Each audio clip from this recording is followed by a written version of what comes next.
got another video for you guys showing you guys how to remove the trunk latch. For everybody that pulls down the trunk latch and it hits here, down here, and it doesn't close the trunk, this is a video for you guys. Everybody knows to just unscrew these on the corners. On both sides, you just unscrew these. And then there's a little tab that you just slide over, and then it pulls right out. Then then there's a screw in here. Take out the screw under here. So use a screwdriver, take out that screw. Okay, and then pull this plastic piece off. Take out the little clips that are here on the side. Everybody knows there's clips here. Just pop those out with a flathead. Then you pull this liner down like so after you remove the clips from the liner. Then there's going to be a connector here on the side.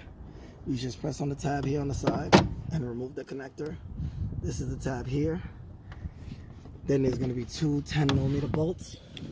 One here and one here. It's just loosen those like so. This is quick. It's one and that's two. Then it comes down. This is the trunk pop. You just push this to the side and lift this up, and that's it. And this is the connector. This is the trunk latch. And then you just put it back in reverse order like so. You put the new one in.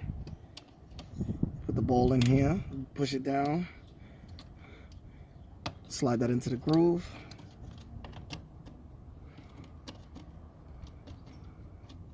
Plug in the connector,